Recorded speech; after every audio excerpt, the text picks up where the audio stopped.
Everybody, it's time for another Dirt Daily. I'm going to start by saying I'm outside, so the shadows are going to be super wonky. And also, I'm showing you this little project that I have going here. Now, this is a total waste of time project, but it's kind of fun and cool, and I thought it might make a good video. So what I have behind me here is a CJ5 chassis. It has a 304 V8, has a 3-speed, a Spicer 20 transfer case, so that's the one with the centered rear output, and it should have a Dana 44 rear and a Dana 30 front, which are pretty good axles for little Jeep projects. However, this thing has been sitting for years, and I bought it really cheap, and I basically bought it because it had some good parts on it, and I have another CJ5 project sort of thing that I want to do eventually. Actually, you might remember it. It was on Dirt Every Day. It was the Jeep truck thing.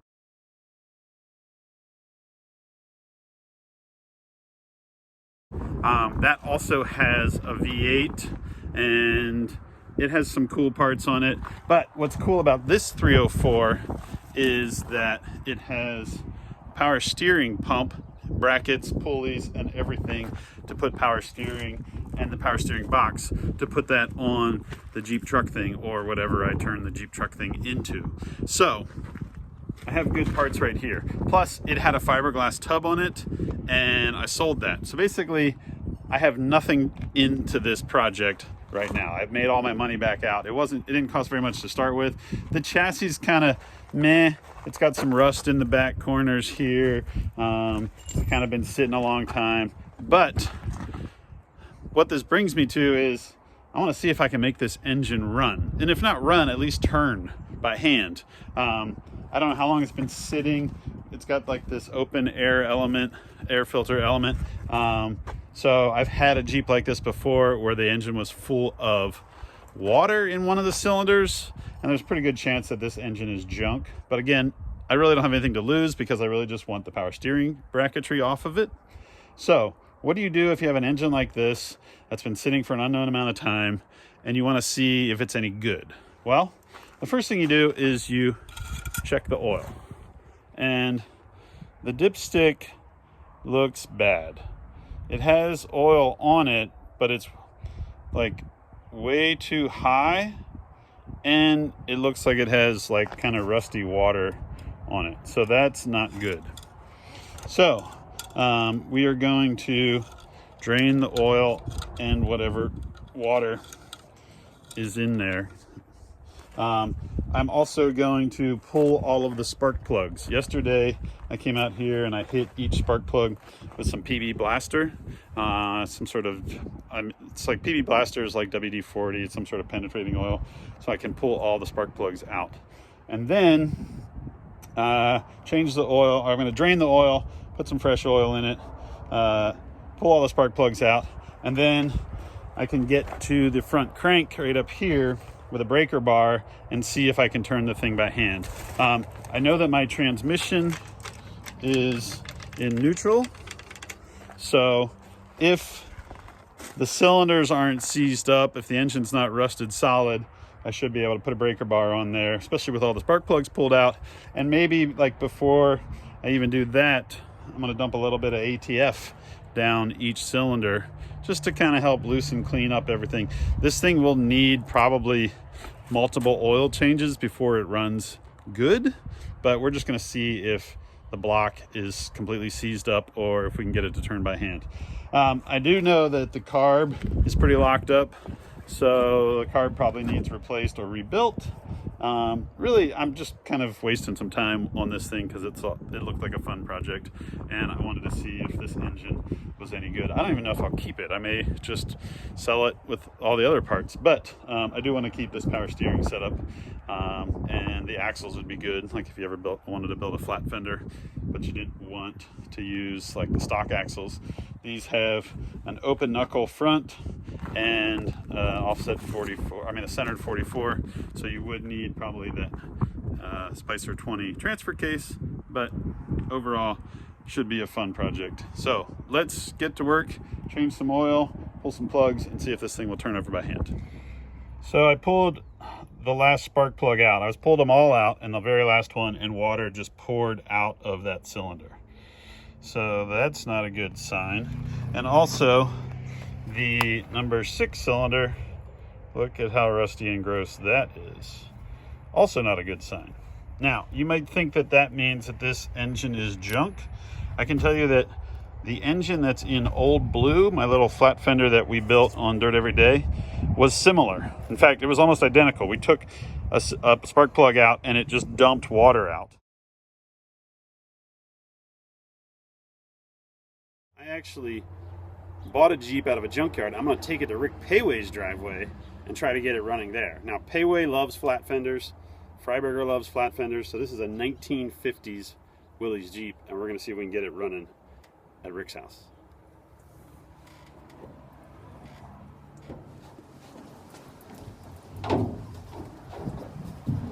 So, see this dripping here? This might be a problem. I've been pulling the spark plugs out, and I realized that when I pulled the very last spark plug out, all this water came pouring out. For some reason, my Jeep engine is full of water. It smells bad, but I don't think it is coolant. It's not green, and there's really a lot of coolant in the radiator, and it's bright green in the radiator. So apparently this engine is full of water. Wah, wah, wah. That's all right. We can still fix everything.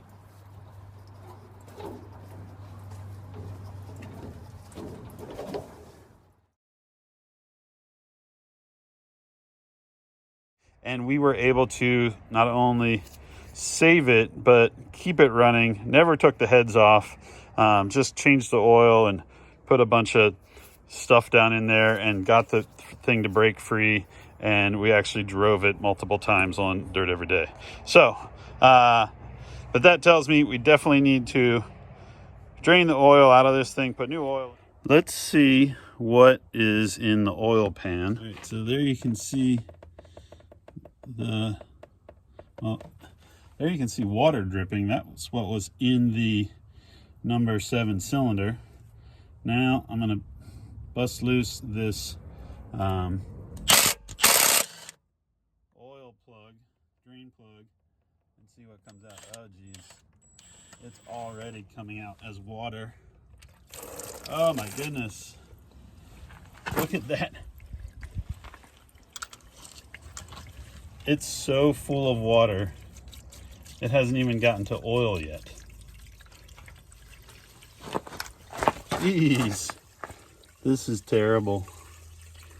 This is really bad. It's still full of water. It's all water. So what I'm gonna do is, as soon as I see oil, I'm gonna put my finger on the hole and stop the flow, dump out all the water, and then, oh, there it goes. So now I'm going to just get rid of the water, and then we'll just drain the oil out. That's really not good. Like, that's terrible. But maybe we'll get lucky. Maybe we'll be able to save this thing. I mean, you could definitely tear it all apart, remachine stuff, get it cleaned up. But I just want to see if it'll turn by hand. Gosh, what a mess. At this point, I have I've marked all the plug wires when I pulled those off, pulled all the spark plugs out. I drained the oil, which was more water than oil, and then I dumped ATF down each cylinder hole where all the spark plugs came out. The spark plugs are junk. And then I literally just dumped the rest of the ATF right down the oil fill until it just kind of washed through everything. Now what I'm going to do is I'm going to put the plug back in for the oil pan, and And then I'm going to dump a bunch of oil down here in the oil fill, and then see if this will turn by hand. There's a really good chance that this engine will not turn, or it might need to sit and soak for an unlimited amount of time. But the other thing you can do is you can just come along here and spray some sort of penetrating oil down every cylinder. That one's still full of water, so we really want to see if we can get the thing to turn and push that water out before we waste a whole lot of time filling that up with oil, because you're just mixing it right back in with the water. This is going to need multiple oil changes before you actually were ever going to drive it, and I honestly don't know that I'm ever going to. I don't know, it just seemed like a fun project to see if I can get the thing to turn, or to find out, hey, the thing's locked up.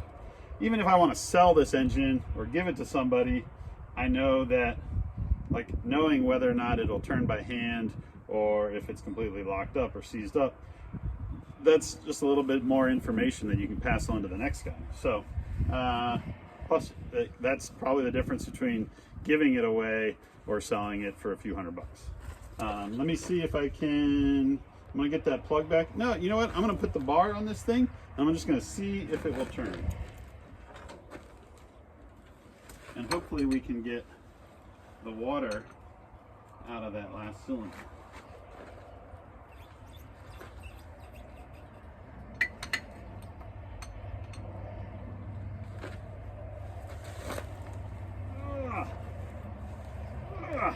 Nope. The thing does not want to turn either direction, not even a little bit. So, I'm going to put the plug back in, and I'm going to put a bunch of oil in it.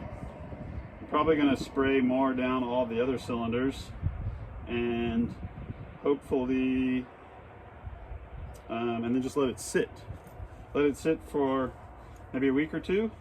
Come back and see if anything's changed. I'm really worried about that one hole back there that's full of water. It's probably going to be a problem. You know what you could do is you could probably stick, and maybe I'll do that. Maybe I'll grab an air hose, come out here, drag it out here, and stick it down in that hole and see if I can blow all the water out. Then at least I know, like, the water's out, and then I can start filling it up with oil. Or PV blaster or ATF or whatever that might just kind of soak into it and just try to get it to break free. Well, that's it for this Dirt Daily. This 304 may be junk. The engine was full of water. The oil was mixed with water. Two of the cylinders on that side had a bunch of water in them, and basically I drained all the water, all the oil, and everything out of it, pulled all the spark plugs, and could not turn it by hand. So I filled every spark plug hole with some penetrating oil, and I put the spark plugs back in. I dumped a bunch of fresh oil down the gullet to hopefully soak everything, and now I'm just gonna let it sit. Hopefully I can come back in a couple weeks and put a breaker bar on it, see if I can get it to turn or start to move. But I'm really thinking that this engine might not be very useful unless someone wants to tear it all apart and go through everything. However, it does have that power steering bracket and pump that I want for another future project. So worst case scenario, I keep that, and I really have lost nothing but a couple hours working on it. That's it for this Dirt Daily. We'll see you guys next time.